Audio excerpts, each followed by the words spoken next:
Bismillahirrahmanirrahim. Assalamualaikum warahmatullahi wabarakatuh. Innal hamdalillah nahmaduhu wa nasta'inuhu wa nastaghfiruh wa na'udzu billahi min syururi anfusina wa min sayyiati a'malina. May yahdihillahu fala mudhillalah wa may yudlilhu fala hadiyalah.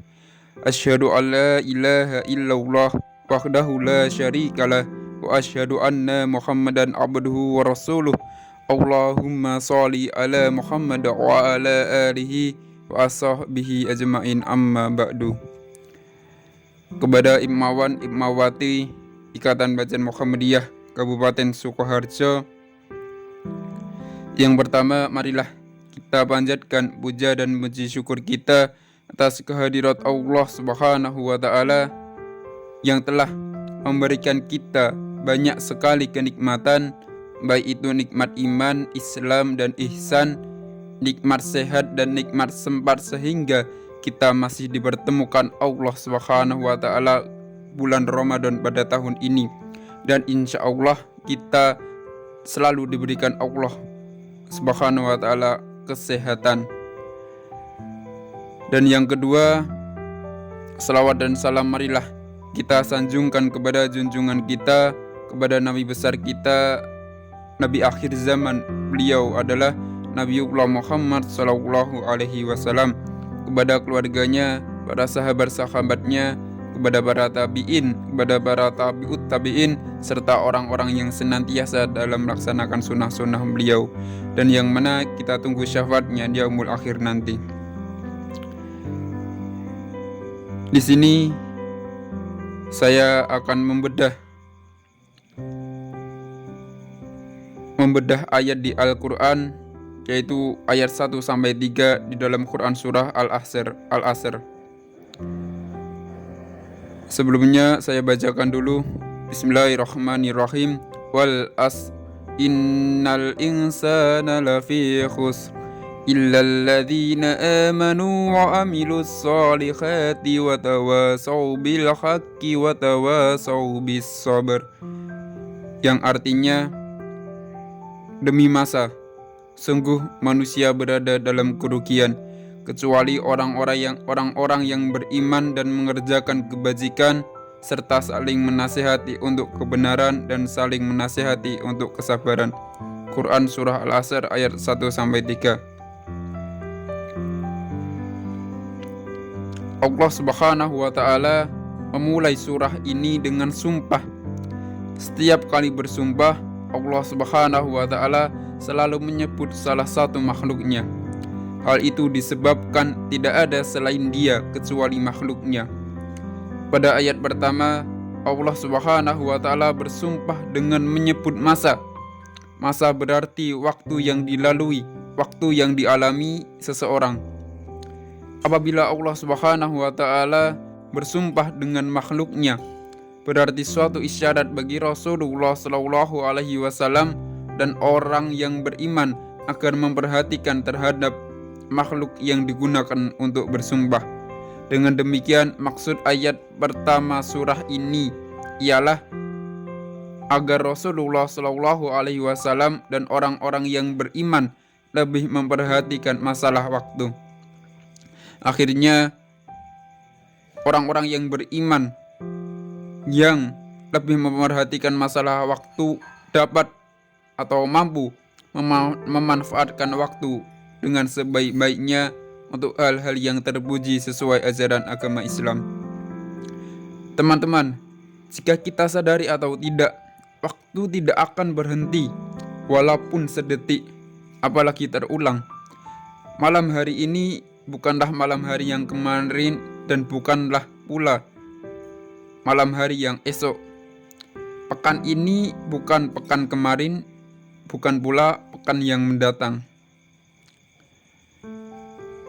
Dan pada ayat kedua dijelaskan bahwa kebanyakan manusia dalam keadaan merugi. Jika kita melihat kenyataan hidup ini, ternyata banyak manusia yang merugi dibanding dengan manusia yang beruntung.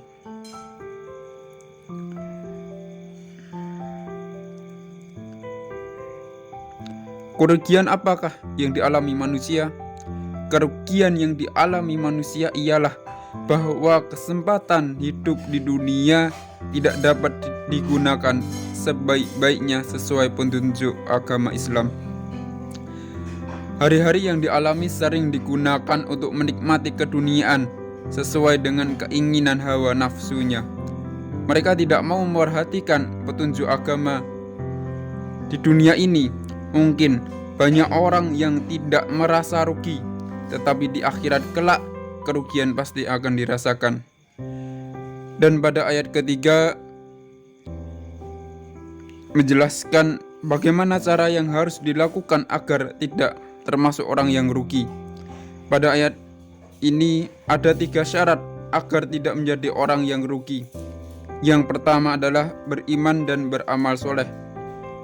Beriman berarti meyakini bahwa manusia hidup di dunia ini karena kehendak Allah Subhanahu wa Ta'ala. Manusia harus tunduk dan patuh kepada Allah yang mencipta, memberi rezeki, dan memeliharanya sampai saat yang ditentukan. Hanya dengan iman, manusia dapat menyadari keberadaannya hidup di dunia ini. Setelah kita memiliki keimanan, seseorang harus membuktikannya dalam perbuatan, yaitu beramal soleh. Berbuat kebajikan. Yang dimaksud kebajikan di sini ialah semua perkara yang sesuai dengan ajaran agama Islam. Suatu perbuatan yang dikatakan baik oleh manusia belum tentu baik di hadapan Allah Subhanahu wa Ta'ala. Baik dan buruknya suatu amal yang harus dijadikan ukuran adalah Allah Subhanahu wa Ta'ala dan Rasul-Nya. Iman dan amal soleh adalah satu kesatuan yang tidak dapat atau yang tidak bisa dipisahkan. Iman tanpa amal soleh tidak cukup, dan sebaliknya amal tanpa iman tidak berarti di hadapan Allah Subhanahu wa Ta'ala. Dan yang kedua, agar kita tidak menjadi orang yang rugi, yaitu saling menasihati tentang kebenaran. Syarat kedua agar tidak tergolong orang yang rugi adalah saling menasihati tentang kebenaran, yaitu dengan kesediaan kita untuk menerima dan memberi nasihat tentang kebenaran. Jika kita sadari atau tidak, teman-teman, manusia pasti mempunyai banyak kekurangan dan kesalahan. Hanya saja orang sombong yang tidak mau mengakui bahwa dalam dirinya itu mempunyai kekurangan dan kesalahan. Orang yang mengaku beriman harus mau menerima dan memberikan nasihat menuju kebenaran. Dengan kesediaan menerima dan memberi nasihat tentang kebenaran, manusia dapat hidup rukun dan baik. Kebenaran yang dimaksud di sini adalah kebenaran yang sesuai dengan ajaran agama Islam. Dan syarat yang ketiga agar kita tidak menjadi orang yang rugi adalah saling menasihati tentang kesabaran.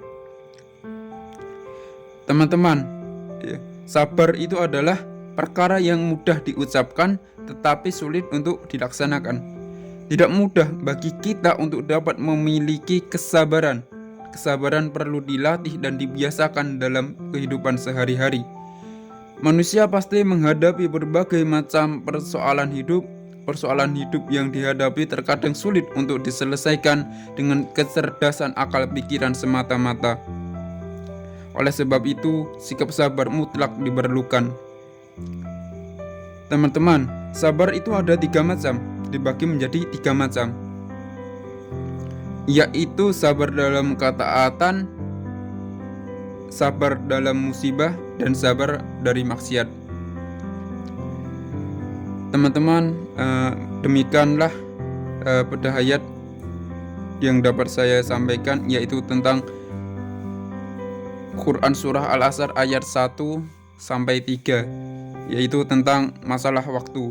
Maka dari itu pesan saya untuk teman-teman semua adalah hargailah waktu. Gunakanlah waktu dengan sebaik-baiknya dengan selalu melaksanakan perintah-perintah Allah Subhanahu wa Ta'ala dan menjauhi segala larangan-larangannya. Demikianlah yang dapat saya sampaikan. Apabila ada kata-kata yang benar itu datangnya dari Allah Subhanahu wa Ta'ala, apabila ada kata-kata yang salah itu datangnya dari saya pribadi. Semoga yang dapat saya sampaikan ini dapat bermanfaat khususnya untuk saya pribadi dan umumnya untuk teman-teman sekalian. Kurang lebihnya saya mohon maaf yang sebesar-besarnya. Akhirul kalam.